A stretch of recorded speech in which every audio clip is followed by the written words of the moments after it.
Found a secret bag with dirty lingeries in my cheating wife's car trunk. Then I put a note in her bag saying, "Come home, I know." Tracked her to a fair partner's house with police, informed his wife. Then blindsided with divorce papers. I, 31 male, have been married to Lucy, 30 female, for over 3 years. Perfectly happy, or so I thought. I treated her to a makeover for her last birthday, and I guess that was about when things started to change, or at least when I noticed it. My wife has 3 makeup looks: a quick errand-running look, an office look, 15 to 20 minutes, and a date event look, 30 to 45 minutes. When we were dating, all I saw was the date look, and she was quite stunning. Most of the time, she is in the office look. Unless we go out, then I get the date look, and the weekend is usually in errand mode. This is what tipped me off that something was amiss. She started wearing her date look to work once a week, and then sometimes when she would go out shopping on the weekend. I commented on it one night, and she said she only did it on special days when they took them out to lunch or had meetings with clients. I noticed that on days when she dressed up, she tended to be late coming home, usually with the excuse of having to work on a project. A couple of weeks ago, I took her car down to get the oil change since topped on the way home and ran it through the car wash. I decided to give it a good vacuuming while I was there. I was cleaning the trunk when I noticed a small bag off to the side. Inside was her toiletries and makeup, plus some clothes. At first I assumed it was her gym bag, but there was a lingerie set in there, used and dirty, and my heart sank. I didn't say anything when I got home, and started doing some chores around the house trying to make sense of it all. I finally got an eye tag off of one of our suitcases and put it deep down into a pocket on her bag in the trunk. My work wife, Susan, has become one of my wife's closest friends, and we talk about almost everything, including things you shouldn't share with your coworker of the opposite sex. I told Susan about the change in Lucy's makeup habits and her working late. I asked Susan if she thought Lucy could be stepping out on me. Susan's denial was swift and absolute that Lucy wasn't cheating on me, and she was just doing it because it gave her more self-confidence. Susan has a nervous tell when she is stressed about something, and after working with her for 8 years, I knew she was not being truthful. I did not tell her about finding the bag in Lucy's trunk. A couple of days later, Lucy got in the shower with me and started playing with me, and after we got out, she gave me a BJ. I get a BJ from my wife on my birthday, anniversary, and around Christmas, and that's it. So now my head is spinning, and I check the bag in the trunk, and it has fresh clothes and a different piece of lingerie in it as well. Saturday morning, Lucy says she's going shopping and grabbing lunch at the mall. I told her to give me a second and I will go with you. She says she is shopping for clothes, and she knows how I hate that, but I said I don't mind getting to spend extra time with her, and I might look for a new dress shirt while I'm out there, and could use her opinion. She was clearly aggravated, but I was persistent, and we went shopping. The next week I put a note in the bag, "Come home, I know." Thursday she was acting different, and I asked if she would be home on time, and she wasn't sure, but she would call me if it looked like she might have to stay late. At 2 p.m., I saw her location had changed and was moving away from the house.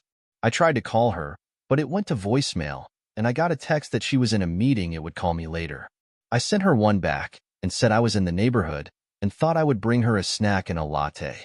The eye tag now shows her heading back to the office. I picked up her latte and a sticky bun and got to her office in time to see her run to the door. I found her in her office and dropped off the latte and said I would see her at home later. By 3 p.m., she's heading away from her office in the same direction as before. I sent her a text saying I love you with a big heart emoji, and a couple of minutes later she sent me a me too reply. The bag stopped moving, and after about 10 minutes I tried to FaceTime her, but she didn't pick up. Shortly, she is blowing up my phone, but I didn't answer, and texts asking me to please pick up the phone. She got home and asked me how long have I known. I told her I wondered when she started changing up her makeup routine, but wasn't sure until a couple weeks ago when I found the bag in the trunk. I told her to tell Susan she was a bad liar. I said the divorce will be friendly, and she could then have her new lover without me in the way. She asked if there was some way I could forgive her and not get a divorce. I asked her for the whole truth, how long and with whom she had been cheating with. She said for a couple of months and asked me why it didn't matter who it was. I said I didn't want to accidentally shake the hand of a man that ruined my marriage. She finally told me it was a coworker in his name. I made her call him and hand me the phone. I introduced myself and said I know everything.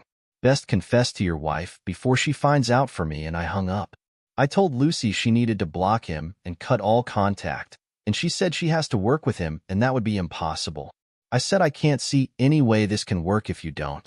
I said I was done talking, and she needed to think about how she was going to fix this.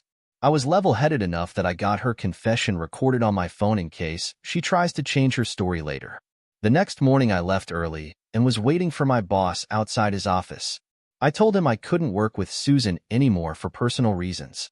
After talking to our boss, Susan confronted me in the hall, demanding an explanation. I said she lied to me about knowing what Lucy was up to and told her I was on to her, and I said I can't work with somebody like that anymore. She apologized and said she told Lucy to end her affair before I found out for sure. I said I wish that made it better, but there would just be another lie. So in short order, I have lost my best friend and possibly my marriage. I found her coworker's wife contact info, and I'm sending her a copy of Lucy's confession tomorrow. Just in case, I have an appointment with a lawyer to discuss my options tomorrow. My wife is still adamant that we can get past this, but has yet to talk about why this happened in the first place. I feel shell-shocked, and while I don't want to get divorced, I can imagine a way forward. Busy morning. I had a good chat with the lawyer this morning. He gave me some advice and gave me a worksheet to fill out and a list of do's and don'ts. I have a longer meeting scheduled for Friday, but he will start the paperwork today. He told me that informing the other wife may come back to bite me. He was right. At work, my boss sent me with a short list for Susan's replacement that I have to interview and make a decision as soon as possible. A long email from Susan apologized for everything and wanting to meet me for lunch to talk.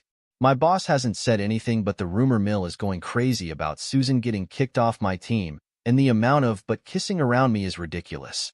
Susan got called into HR before lunch and has been put on a performance improvement plan. Seems for a fair partner turned in his resignation this morning and in an exit interview through Luciano the bus. He said they had been having an affair on company time. She is terrified she is going to get fired now. If she gets fired, it will change the terms of the divorce. So the lawyer was right about biting me. As far as the accolades for my being calm and handling this so well, I should say I have lost 7 pounds in the last week, and nothing I eat stays in me very long. I don't sleep more than 3 hours at a time, and I am worried when I have to drive. I have called my doctor, and he prescribed me something to help me sleep, but he wants to see me tomorrow and run some tests, including an STD screen. Lucy and I are sleeping in separate rooms. I haven't mentioned divorce yet, and we have a couple therapists we are seeing Monday afternoon. Update. Lots to unpack, so I will try to be brief. Sunday dinner with Lucy's parents. They are very conservative. For the end of the dinner, she said we are going to counseling because she got caught cheating with a coworker. I had grilled her at the dinner table and later yelled at her while behind closed doors. Lucy cried most of the way home, saying that her dad now hated her. Since then, all communication from her mom has been through Lucy's sister. Therapy. For me, it was like taking a test you had all the answers to and already knew your grade. Lucy finally gave a timeline of the affair, then I got to ask some questions. Did she do anal? How many times did she blow him? Since it was always rationed for me. How many times did they need? Did she use condoms? How many times did I get sloppy seconds? Was he bigger than me? Who knew? Did they trash talk me when they were screwing? Did she lick his butt? There were others, but she got the idea. I didn't believe her answers because I couldn't believe anything she says now. I got a chance to tell Lucy how I felt, and we talked about a few things she needed to do, like confess to both our parents about what she did. Our therapist talked about what we needed to do going forward and gave us advice about what we needed to think about before our next session. But that was about the extent of what we talked about before we ran out of time. I will say one thing positive. She never blamed me for the affair or said I wasn't fulfilling her needs, forcing her to seek them elsewhere. The FaceTime with my parents went great compared to hers. They were both pretty stoic when she told them. My dad did say he was very disappointed in her decision-making. That's as close as my dad gets to calling someone the W word. I told a few of our friends the details. I made sure that a couple of them were the type to do the work for me. Lucy has been beside herself answering questions coming in from all of her friends. She has made me some ludicrous offers and opened it to hall pass, opening the marriage and other sexual favors. I told her 2 wrongs don't make it right, and I wasn't the one that wanted an open marriage. Tomorrow is Thursday, D-Day, and she gets served her divorce papers around 9 a.m. When I wouldn't give to have a video of her getting served and seeing the look on her face, why isn't that a service the process servers offer? I was waiting till after tomorrow to update this post and a new post. Should I do a new update post or simply add it to this one? Update. Recap. I'll call my wife Lucy, having an affair with a married coworker. I put her in a note in her bag saying, "Come home, I know." She got home and confessed to seeing him for over 2 months and begged for forgiveness. She said she would do anything to stay together.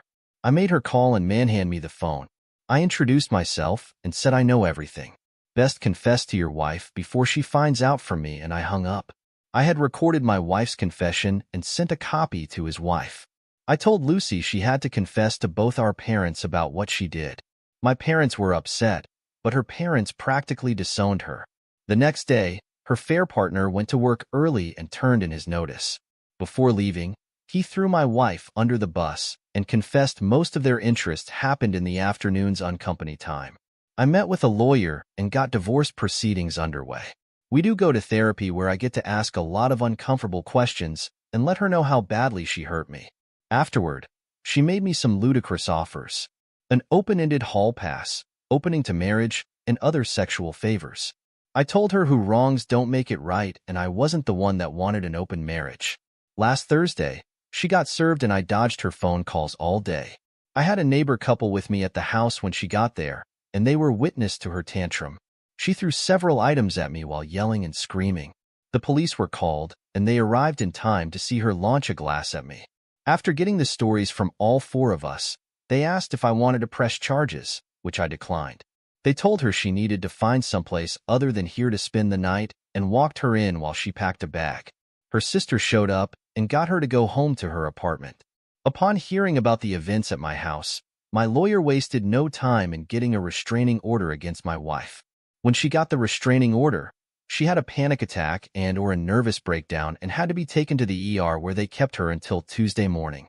Sunday, her sister came by the house and packed up the rest of her things and took them back to her place. I asked how Lucy was doing but got nothing from her sister but some attitude.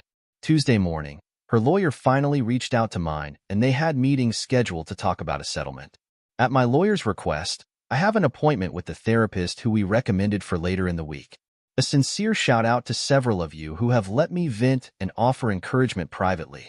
Top commenter Archangel says, "First up, I love cheating spouses who suddenly discover that they desperately love their significant others after all and want to save the marriage. If only they had cared as much before they cheated. I'm sure this isn't easy for you, but you're handling it in the best way possible. Go no contact as soon as you can. Hope the divorce goes well and you can move on quickly. All the best." Someone else says, "I read this exact story months ago on Literotica. It's a B2B story. I don't remember the title, but I'll let you know if I do."